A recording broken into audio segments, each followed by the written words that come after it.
Assalamualaikum warahmatullahi wabarakatuh. Perkenalkan, kami dari kelompok 6 Literasi Teknologi Informasi yang bertemakan korupsi, yang beranggotakan saya sendiri, Ajeng Arfa Ajara, ada Elisa Salsabila, Meta Hendrayani, Asma Sapiko Lukman, dan Andre Rakana. Setelah ini kita akan mempersembahkan video pembelajaran mengenai korupsi dalam sudut pandang praktisi, khususnya kasus bansos. Terima kasih.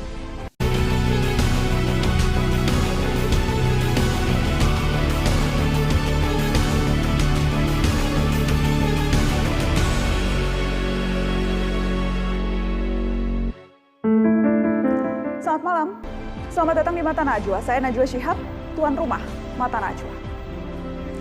Apapun jenis dan besarannya, korupsi sudah pasti tercela karena menggarong hak warga. Apalagi jika dilakukan di masa penuh bencana, jenis kerakusan yang bikin orang normal geleng kepala. Tapi justru itulah yang terjadi. Dana bansos disikat dengan ngeri. Angkanya bukan main, tak terperi. Mau dibilang kaget, tapi korupsi sudah kadung biasa. Kalau dibiarkan, para pencoleng makin pesta pora. Entah mesti bagaimana menyikapi bansos yang dikorupsi, apakah sekedar geleng-geleng kepala pun tak berguna lagi. Inilah Mata Najwa, ironi korupsi kala pandemi.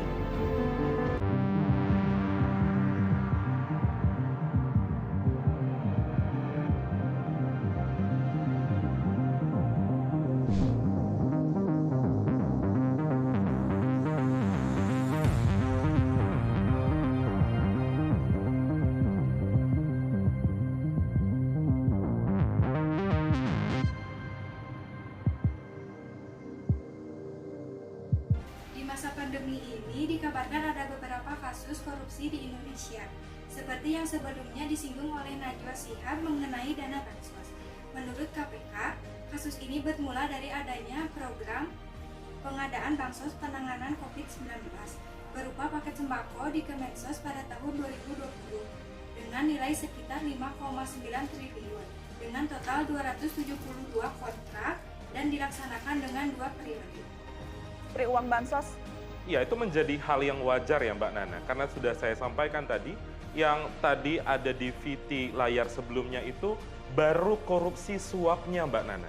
Tapi kita masih menunggu perhitungan dari BPK ataupun BPKP, kita akan melihat anggaran yang luar biasa besar dalam konteks kerugian keuangan negara. Dalam konteks bansos Jabodetabek saja, anggarannya sudah 6 triliun sekian. Dan kalau kita kurangi margin-marginnya itu didapat potensi kerugian keuangan negara 2, sekian triliun. Pertanyaan besarnya adalah bagaimana konteks bansos di seluruh Indonesia yang anggarannya ratusan triliun. Kita masih mengingat ada kasus, jadi kasus bansos ini kalau seandainya nanti benar ada kerugian keuangan negara, saya hakul yakin kerugian keuangan negaranya ini lebih besar daripada kerugian negara IKTP, 2,3 triliun, BLBI 4,58 triliun. Jadi keresahan masyarakat yang meminta hukuman koruptor itu misalnya hukuman mati, itu menjadi hal yang wajar. Benar kata Mbak Nana tadi, terlepas kita setuju atau tidak setuju, ICW pada posisi tidak setuju, tapi keresahan itu yang harus dijawab oleh pemerintah. Data tersebut menunjukkan proyek bansos COVID-19 yang berupa paket sembako senilai 3 juta rupiah di Kementerian Sosial tahun 2020 yang bernilai 6,9 triliun. Anggaran bansos diduga dikorupsi senilai 20,8 miliar. Ini kan selalu modus yang sama, dari mulai zaman Orde Baru ya sampai sekarang. Modusnya sama, jadi sekarang menjadi sumber korupsi di Republik ini adalah data dan izin. Nah, data ini kan sudah ada Perpres 39 2018 mengatakan bahwa satu data Indonesia itu ada di Bappenas, tapi sampai hari ini nggak jelas perintah Presiden itu. Jadi siapa yang mengelola, kita masyarakat tidak peduli. Siapapun itu, yang penting datanya benar.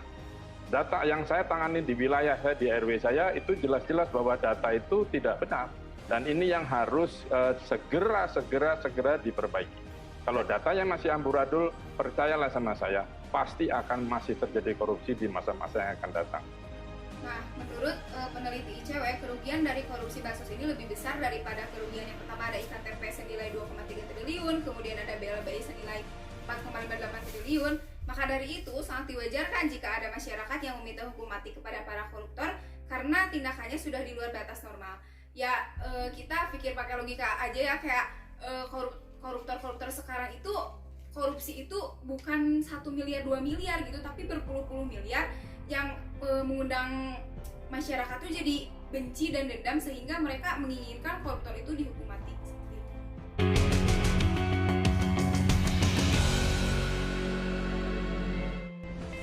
Manakala susah dan bencana sedang banyak terjadi, yang raib dari banyak politisi malah rasa empati. Bukannya mencari jalan keluar dari jerat krisis, banyak pejabat malah memakai anggaran dengan bengis. Merampok hak mereka yang nestapa, mengutil jatah makan yang sengsara, menyantap bangkai serupa pesta.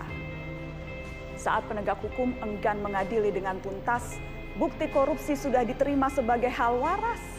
Standar moral terasa semakin raib entah kemana, sekedar ambang minimal etika pun sukar dijaga.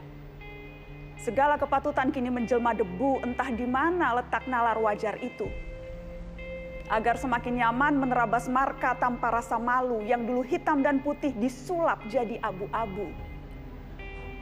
Beginilah nasib bangsa yang dikoyak korupsi. Pakar kebijakan publik, ada beberapa penyebab terjadinya kasus korupsi.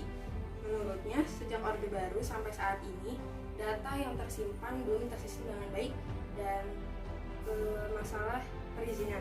Kemudian di sisi lain juga dalam masalah bansos ini terjadi data yang belum diperbarui sehingga banyak terjadi salah sasaran kepada penerima bansos. Pemaparan video dapat disimpulkan bahwa korupsi atau rasuah atau mencuri adalah tindakan pejabat publik. Banyak politisi maupun pegawai negeri serta pihak yang terlibat dalam tindakan itu yang secara tidak wajar dan tidak legal menyalahgunakan kepercayaan publik yang dikuasai kepada mereka untuk mendapatkan keuntungan. Mungkin sekian dari kelompok kami, diakhiri dengan video literasi teknologi informasi korupsi dalam sudut pandang praktisi. Sekian dari saya, wassalamualaikum warahmatullahi wabarakatuh. Berikut videonya.